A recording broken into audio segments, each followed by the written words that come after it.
Well, hello everybody. Welcome to our Hillcrest online cafe. I've switched to iced tea because it's nice and warm out here on the west side on this long weekend. I have with me today Ivy Richardson, and of course she's George Richardson and Diana Richardson's daughter, one of the few, I guess, one of the many. And so I just wanted to ask her some questions today so you can get to know her a little bit. And she's grown up in Hillcrest and now she's down in Arizona.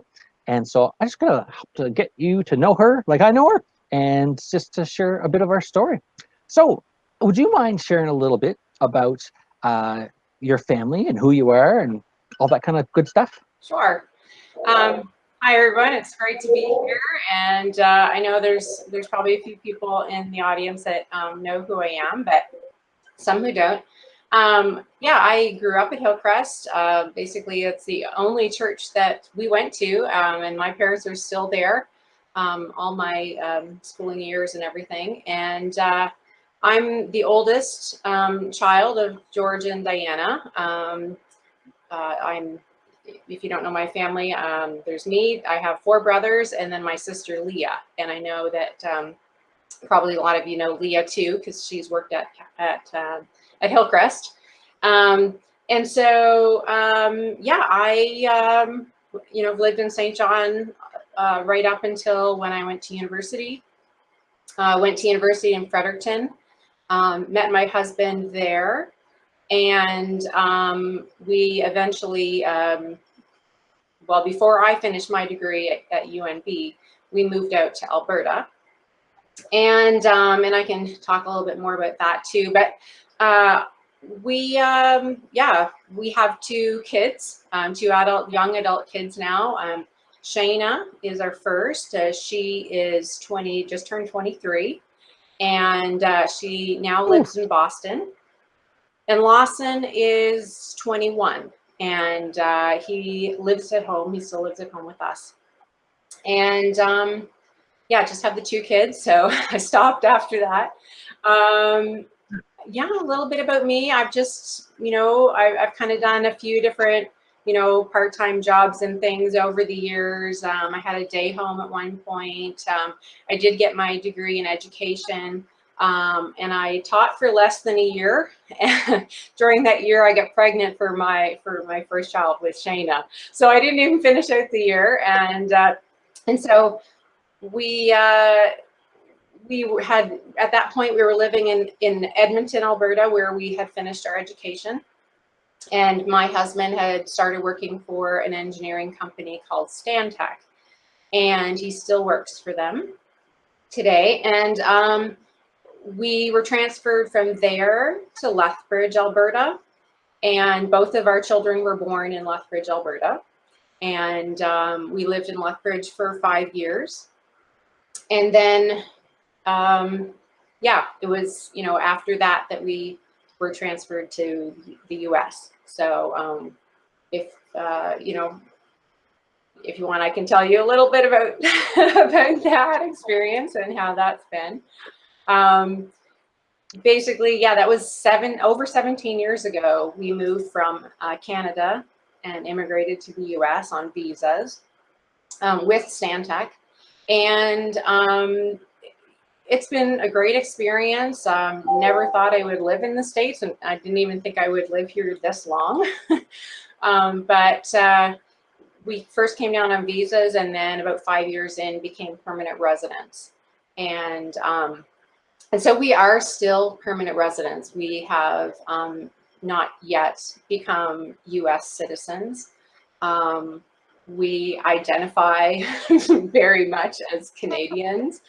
And there's just been a lot of, thought about, well, can we do dual citizenship? If we become an American, are we giving up on Canada? And I think that we have to come to the place where we're not doing that. So as in if we do become citizens, and just, we've really kind of in the last year been putting a lot more thought into that. It's odd to live in a country for so long. We have been married for 27 years now. and we've lived here 17. So most of our married life and all of the kids' schooling has been here in the U.S. So yeah, in the last year we have been thinking about becoming citizens, and of course, by the time we were really kind of seriously considering it, it was too late to do it before the next election, so, which is in November. So I think right now we've said, let's wait and see how the next election goes, and then we'll decide. So that's kind of where we stand right now. Get it while the going's good. Oh, it's hard to tell. I mean, decide they don't like us anymore. But yeah, it's a hot topic. I mean, Arizona's hot as it is, but Yeah. do you find politics seeps into church where you're at now too, or without going into too many details? Our church, we go to a Baptist church actually, although they don't really put the word Baptist out there so much. A lot of people don't even realize it's a Baptist church. A number of years ago, they took the word Baptist off of the name of the church, but in the Constitution it still says that. So, but our church is very careful. They do not talk politics at church. That is really a big rule. They do not want to have sides. They do not want to be promoting a certain political party. Of course, individuals can say whatever they want, but even within our small groups and things like that, we try to be very careful about conversation in one direction or another. And people can say that they like, a certain politician or party or whatever but they're not to really push it on people. So I really love that about our church. That is really good. Yeah. So I'm asking you a question out of left field here. You don't have to answer this if you don't want to. How did it go when the church decided to take Baptist out of the name? Has it been a worthwhile thing, or? I think down here, a lot of people maybe identify Baptist more with Southern Baptist and the more fundamental, bang you on the head with the Bible sort of thing. I don't know, I think that there really wasn't a lot of that I remember when it happened, backlash or anything. I think it's probably opened the door more for people who are just wanting to belong to a church community and a place where, they want to get connected or reconnected or without any kind of stereotype related to a denomination. So I think it's been a good thing. Oh yeah, excellent. Yeah. Oh yeah, excellent. So you were mentioning that, of course, being a Canadian in Arizona, are there any challenges to being a Canadian, or people know that you're a Canadian in Arizona? I was thinking about that, and I there's not a lot. I mean, I know people just in general usually have a very good thought in general of what Canadians are, and the kind of the stereotype or whatever. So I find that there's nothing kind of wrong with it. The problem comes especially more lately that I've seen people, just because of the politics and the racism and the immigration issues and all this sort of thing, that so many people have opinions, and they are just so much more vocal about them these days. They're not afraid to say stuff, and it can be very mean. And so you have to be careful to, if you're going to disagree or take a side, that somebody might say, well, if you don't like it, go back to where you came from. And that could happen with a Canadian too. So yeah, that's, we try to be very kind of quiet and diplomatic, more not really taking political sides, because we're not even, you know, we can't even vote down here. I mean, really, that's the only difference for us. We pay taxes, but the only difference is we can't vote. We can't be called for jury duty. So that's, I'm like, but I find, yeah, right. No jury duty. Don't get to More vote. often than not, though, like, I don't know if some people may know this about me. I was born with low vision, and I don't drive a car. So I take Uber and Lyft a lot. And of course, lately with all of the COVID and everything, I've been really trying to not do that so much. But even yesterday, I had a doctor's appointment and had to take a Lyft. And I find that when I do have a conversation with, you know, this complete stranger, and a lot of times these are people from other countries who've immigrated here. And when I tell them that I'm Canadian, they're far more open to talking to me. they're more open to like opening up and telling me things, and I don't know if that's, you know, why, but I guess they may feel like I'm a safe person to talk to. I don't know, but I just, my experience. Yeah. She can't vote. She won't fight myself. And another thing too, I do want to mention that really surprised us when we came down here, two things, and they still kind of do, is that you know, we're in the Arizona, so it's the southern part of the state, and we're far away from the Canadian border here. Most people don't have a clue about what's happening in Canada. Like, they just really, you know, I was surprised at how much we don't hear, you know. I mean, thankfully for the internet, we do get to hear more. We can search out, you know, CBC and you know, Canadian news and things like that, but the news in the U.S. is very focused on the U.S. most of the time, and not on what's happening in the rest of the world, even Canada, a border country. So that surprised me a lot. A lot of people have never been to Canada who are here. And if they have, it's been more the western part of Canada, not where I'm from. And then another thing that really kind of surprised me a bit too, and it's because the US has just so many more people, is that there's so many more rules. There's so many more signs. You have to, you know, put regulations and policies and all that kind of stuff in place to try to control people, you know, and it doesn't work. And I think that's kind of what a lot of the backlash is now too. People are always fighting for their freedom and their, you know, their independence and all that stuff. And instead of maybe doing what's best for your neighbor, they're always making sure their civil liberties aren't taken away from themselves. So that was a big, you know, big difference. And I've seen that difference too, even how Arizona is dealing with COVID versus Canada, what the stories I hear in New Brunswick, or even the East Coast. I just had to take a trip to Boston to help my daughter, and how Boston and in that kind of big city East Coast culture is dealing with it versus Arizona. It's quite eye-opening.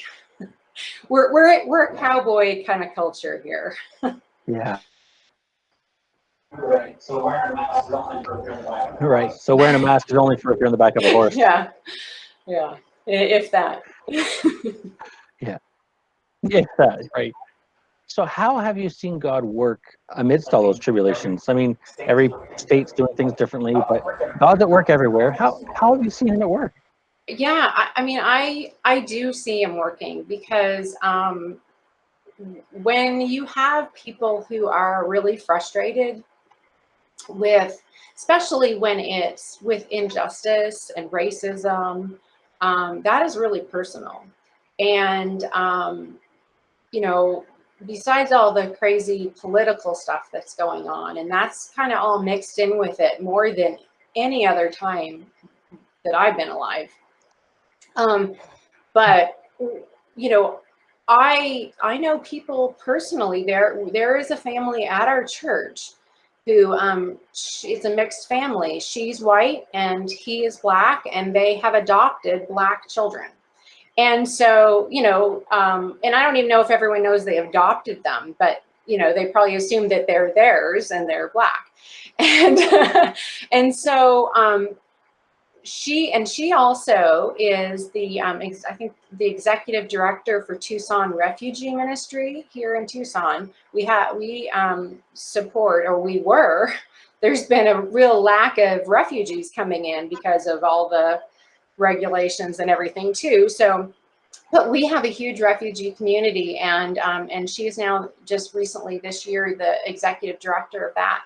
And so she is dealing with all kinds of different cultural issues all the time, and I'm sure racism, but specifically for their family, they were posting, she was posting on Facebook a story every day for a couple of weeks. And I actually shared some of those on my Facebook profile of, you know, their personal experience with things like injustice or racism or just, you know, all those different experiences that they themselves, her husband, their children, have gone through over this. And this is Tucson. I mean, we don't have a large population of colored people. Here it is, the biggest probably minority group, of course, is Hispanic people. So, but blacks are very low in numbers. And so, and they're Christian, and they're, you know, he's a chiropractor. They're, you know, great, nice Christian middle-class family that lives in a great neighborhood, kids go to great schools, and yet they're still seeing things happening. But then I see on the other side there, you know, other, you know, people who will completely deny that racism is even a problem. and that's where you're like, what? You know, you might not see it, but it is happening. And so it is great that there's people who will stand up and say, no, this is a problem. This, you know, there's just been a lot of people trying to turn around stuff into what it's not. And that's the thing. It's important to always be looking for the truth and not for, you know, hidden agendas or this or that. And it's hard because it's complicated. It's really complicated. But that too, and another way I've seen God work is, you know, our church has also gone to online. And we were supposed to go back to in-person services in June. But our COVID numbers have been really high, and they're just starting to decrease now. Actually, just to kind of compare to what like New Brunswick has been here, I was looking it up because, you know, every day the numbers are different. So in Arizona alone, we've had 174,000 cases. Yeah. And we've had 3,694 deaths. And that was up to yesterday were the numbers. That's deaths from COVID. And then in our, just in our county, our Pima County where we live, we've had 16,000 cases. And just in our zip code, we've had 96. So it's a real problem here. And, you know, it's hard. I really hope that we can get it under control very soon. And then, you know, our schools go back to school here very soon too. And so there's been a lot of like, you know, concern. Do we send the kids back? Our school year usually goes from August to May. So that's been a, you know, kind of a hard thing. A lot of parents, I'm very thankful I don't have kids in school right now because I don't know what I would do. But our church has, they did the live streaming online services, and we decided not to go back just because it wasn't safe for people. We wanted, and to be honest, there was a lot of backlash from that. My husband and I, we were not wanting to go back. We could see this is not safe, you know, being kind of, you know, safe conservative Christians here. We're like, or Canadians even, and you're like, this isn't worth it. Like, I don't think it's a good idea. And my husband is on the council of the church too. So he was able to, you know, put his 2 cents in for sure. But a good thing, and we're still not back yet. So I don't know. We're kind of playing it by ear here. And I believe our church will make the right decision when it is a safe time. But we've been doing Zoom. Our Sunday school classes are called ABFs, Adult Bible Fellowships. And so yes. And so we've been able to continue with those weekly. And I actually host those through my account. And we, you know, our class has been getting together on Sunday morning doing that. And our service has been live streaming on Facebook and YouTube. And a really great thing is that I've been able to share it as a watch party. And I've been able to see people, friends locally who aren't connected to a church, or even family or friends distantly, who are seeing that and hopping on and watching. And I have one friend who is like, she's never been to the church, and yet she's been there every week watching.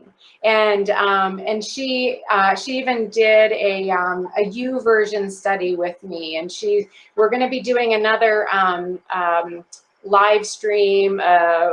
Lifeway is doing a women's live stream next Saturday on October, not in October yet, in August, on August 8th, there's a women's live stream. So she's going to hop on with me to do that. And this is, you know, this is great because we've been able to use technology to help, you know, spread the gospel and connect people to a Christian community in a time when we're all so disconnected. So I think that's been a huge thing. Yeah, it's neat to watch God work in this weird. Yeah, it's neat to watch God work Yeah. in this weird situation. So as we kind of come to the close of our interview, was there anything you wanted to add personally? Anything you want to say to anybody? You know, God has been showing me a lot of things in it, and it's you know, I think that it is really good, even though we can't be at church, we can still be part of the church. And there's been a couple studies that I've done recently that I wanted to share with you guys in case you haven't heard of them before or done them. One of them we did as in our Casas women's community this past spring, and it's called Finding God Faithful by Kelly Minter. And she's actually one of the ladies that's going to be on the simulcast on Lifeway. So this was a great book because it really showed how God was with Joseph as he was, you know, right from when he was sold by his brothers as a slave to where he became a leader to serve and help so many people. And so, you know, learning about that and just how God is there with us all the time. And then this is a book that we just did in a kind of a small group from our ABF, Max Licado's Anxious for Nothing. And it was just so like perfect for the time because we were just, you know, I'm not usually an anxious, worried person, but I was finding, you know, around March or April, I was like really tense. I was finding I was like tensing up my face all the time. And I was like, why am I doing this? And so I just needed to like learn some practical things of how to be, you know, relaxed and calm and really give it to God. And so the thing in Max Licado's book is he uses the acronym CALM. And that really, I wrote it down here. Where is it? Okay, it's based on Philippians 4:4-8, And that's where in that verse it says, do not be anxious for anything, basically, or be anxious for nothing. And it says, calm. C is for celebrate God's goodness. The A is for ask God for help. The L is for leave your concerns with him. And the M is for meditate on good things. So the end of that verse is, think about things that are good and lovely and, all that kind of thing. And so, there's a lot of stuff going around right now that are things that are so negative, and it's just not good to think about that all the time. It's good to be refocusing your mind on God and the good that he gives us every day. Yeah. Absolutely. So you didn't write a book yourself? So you didn't write a book yourself? Pardon? You didn't write a book yourself? Oh, You didn't no, write a book yourself? I did not. Now, my daughter might, because she's a professional writer. But yeah, I'm not a writer, for sure. Well, as we come to the close, would you mind having a little word of prayer with us for both nations you represent and our families? Sure, I wouldn't mind at all. Dear Lord, I just thank you for giving us this opportunity to get together, even though we're so far apart. I thank you for Hillcrest and all the families that are there, including my parents and all their friends and all the work that's being done there. And I also thank you for Cassis and our church family that we have here. Just so thankful that we have them when our families are so distant. I pray, Lord, for Canada and for New Brunswick.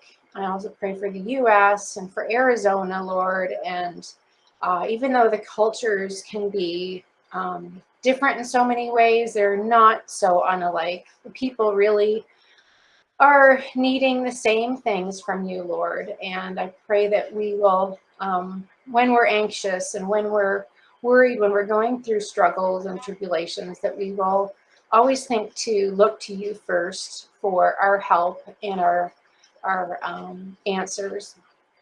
I just pray, Lord, for just everything, all the current events that are happening right now, the unrest, the division, and of course for this pandemic, that you will just put your hand on all of it and heal our hearts and our minds and our bodies.